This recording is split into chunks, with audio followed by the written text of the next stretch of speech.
अस्सलाम वालेकुम dear students, I am Javeria Ibrahim, your mathematics teacher. Allah के नाम से शुरू करते हैं जो नहायत मेहरबान और रहम फरमाने वाला है। लेट्स कंटिन्यू और unit number 3 variations. Joint variation को देखते हैं जी, क्या होता है। अ कॉम्बिनेशन ऑफ, कॉम्बिनेशन किसका है जी, डायरेक्ट एंड इनवर्स वेरिएशंस, यानी डायरेक्ट और इनवर्स वेरिएशन दोनों का हम कॉम्बिनेशन लेते हैं। जैसे ये y x के डायरेक्टली प्रोपोर्शनल है और z के इनवर्सली प्रोपोर्शनल है, इसको आप कंबाइन करके लिख देते हैं तो y is directly proportional to x by z। ठीक है, ऑफ वन और मोर देन वन वेरिएबल्स, यानी एक या एक से ज्यादा वेरिएबल्स इसमें इस्तेमाल हो सकते हैं। स्टूडेंट्स अब यहाँ इस तरह से भी y directly proportional to x z square भी लिखा हो तो ये भी आप ज्वाइंट वेरिएशन में कंसिडर करेंगे। इसमें एक से ज्यादा वेरिएबल्स पे इस्तेमाल हो जाए तो ये ज्वाइंट वेरिएशन में ही कंसिडर होता है। ठीक है, तो इसको अब प्रोपोर्शनैलिटी साइन आप खत्म करते हैं तो kx by z आता है, where k non zero is constant of variation. So this was about joint variation. Let's come to questions. Question number 1 है जी, if s varies directly, s directly proportional है जी एज u स्क्वायर के, ठीक है जी, and inversely proportional as v, यानी s किसके इनवर्सली प्रोपोर्शनल है जी, v के। अब ये एक डायरेक्ट और एक इनवर्स वेरिएशन आ गया, इसको हम इकट्ठा करके लिख देते हैं इस तरह से, s is directly proportional to u square over v। इसका प्रोपोर्शनैलिटी का साइन आप खत्म करें तो ये आ जाएगा जी k u square over v। इसको स्टूडेंट्स आप इक्वेशन नंबर 1 का नाम देते हैं। ठीक है, इस तरह के क्वेश्चन हमने प्रीवियस एक्सरसाइज में भी किए थे। अब यहाँ पर students s is equal to 7 when u is equal to 3 and v is equal to 2, ये तीनों वैल्यूज हमने यूज करके k की वैल्यू फाइंड आउट करनी है। ठीक है, अब यहाँ हम लिखेंगे जी पुट वैल्यूज क्या है जी, पहली जो स्टेटमेंट में हमें वैल्यूज दी हमने वो देखनी है। s is equal to 7, u is equal to 3, v is equal to 2 in 1। इस इक्वेशन नंबर 1 में इसको पुट करते हैं जी, तो ये हो जाएगा जी 7 is equal to k u square है तो 3 स्क्वायर डिवाइडेड बाय v की जगह आ गया जी 2। ये 2 डिवाइड हो रहा है तो इस तरफ जाकर ये मल्टीप्लाई हो जाएगा, 3 का स्क्वायर आ जाएगा जी 9k, 7 2 4 हो गया जी 14 is equal to 9k, and this implies that ये 9 मल्टीप्लाई हो रहा है तो लेफ्ट साइड पर जाकर 14 के नीचे ये हो जाएगा जी डिवाइड। अब ये जो k की वैल्यू आई है स्टूडेंट्स, इसको हम इक्वेशन नंबर 1 में करते हैं जी पुट इन 1। ठीक है जी, s is equal to k की वैल्यू लगाते हैं जी, k की वैल्यू थी 14 by 9 u square over v। ठीक है जी, इसको हम नाम दे देते हैं जी इक्वेशन नंबर 2 का। अब स्टूडेंट्स ये क्वेश्चन की जो सेकंड स्टेटमेंट है इसको अगर हम देखें तो यहाँ पर हमें जो क्या कहा गया है, find the value of s हमें फाइंड करना है तो हम यहाँ लिख लेते हैं जी टू फाइंड s। नेक्स्ट है जी when u is equal to 6 and v is equal to 10, u and v की वैल्यू दी गई है और s फाइंड आउट हमने करना है। अब ऐसी सूरत में हम क्या करते हैं, u एंड v को पुट करते हैं जी इक्वेशन नंबर 2 में, क्योंकि 14 ओवर 9 हम पहले k की वैल्यू पुट कर चुके हैं, u and v just put करेंगे तो s की वैल्यू आ जाएगी। ठीक है, सो इसको लिखेंगे जी इन 2, इसको हम किस में पुट करने जा रहे हैं, 2 में। s is equal to 14 by 9 u का स्क्वायर यानी 6 का स्क्वायर ओवर v की जगह आ जाएगा जी 10। ठीक है जी, so s is equal to 14 multiplied by 6 square हो गया जी 36 और 9 10 आ गया जी 90। कैंसिलेशन देखते हैं जी, ये 9 1s are 9 and 0 and 9 4s are 36 हो जाएगा, then 2 2s are 4 and 2 5s are 10। Next students ये 14 को आप 2 से मल्टीप्लाई करें तो s की वैल्यू आ गई जी 28 ओवर 5।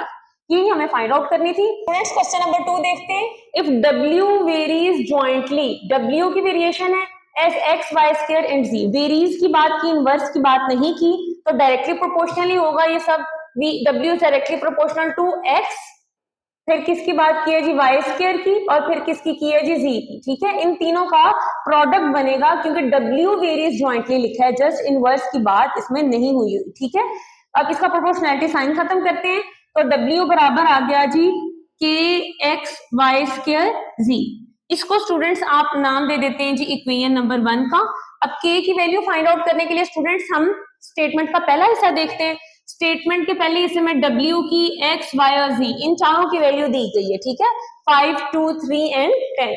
अब इन वैल्यूज को हम कहाँ पुट करते हैं जी इक्वेशन नंबर 1।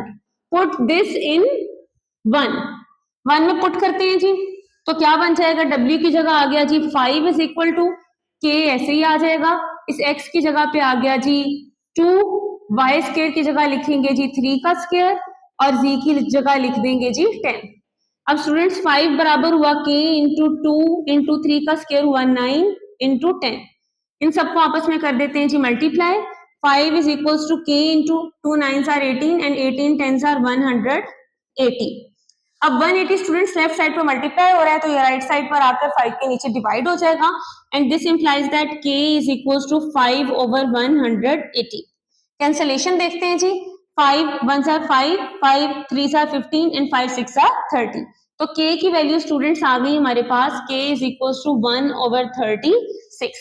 अब इस k की वैल्यू को हम इक्वेशन नंबर 1 में पुट करते हैं तो w बराबर हो जाएगा जी 1 over 36x y square z। तो स्टूडेंट्स इसको हम नाम दे देते हैं जी इक्वेशन नंबर 2 का।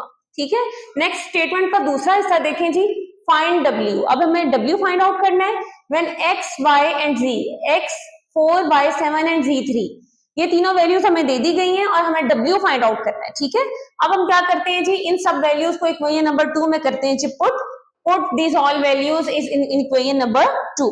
तो क्या बन जाएगा जी, w is equal to 1 over 36, x की जगह आ गया जी 4 बाय स्क्वायर है यानी 7 का स्क्वायर, देन z की जगह आ गया जी 3। So this is equal to 1 over 36 multiplied by 4, 7 7 are 49 हो गया जी, मल्टीप्लाइड बाय 3। ठीक है, नेक्स्ट जी 4 3s आर, यहाँ पे आ जाएगा जी 12 मल्टीप्लाइड बाय 49 ओवर 36। कैंसलेशन देखते हैं जी, 12 1s are and 12 3s are 36 हुआ। सो w की वैल्यू क्या आ गई जी, 49 ओवर 3। क्वेश्चन नंबर 4 को देखते हैं, बिल्कुल उसी तरह से है।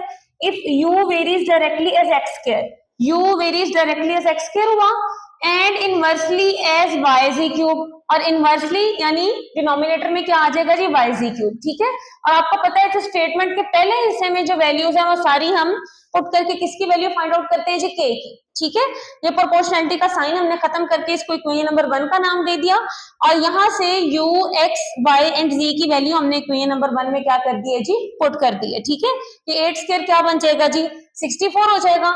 इसी तरह 7 इंटू 8 है, ये 7 इंटू 8 डिवाइड हो रहा है, ये उस तरफ जाके 2 के साथ मल्टीप्लाई हो जाएगा और जो 64 k के साथ मल्टीप्लाई हो रहा है तो ये 2 पे के नीचे जाकर क्या हो जाएगा जी, डिवाइड हो जाएगा। ठीक है, ये फॉर्म आपके पास आ गई। यहाँ पे मजीद कैंसलेशन देख लेते हैं जी, 8 8 क्या हो गया जी 64 और 2 4 हो गया जी 8। ठीक है, तो यहाँ से k की वैल्यू क्या आ गई जी, k इज इक्वल टू 7/4। ठीक है, अब इस k की वैल्यू को क्या करते हैं जी, इक्वेशन नंबर 1 में पुट करते हैं। तो इक्वेशन नंबर 1 ये थी हमारी, u is equal to kx square और yz क्यूब, यहाँ k की वैल्यू लगा दीजिए, u is equal to 7/4x square over yz cube.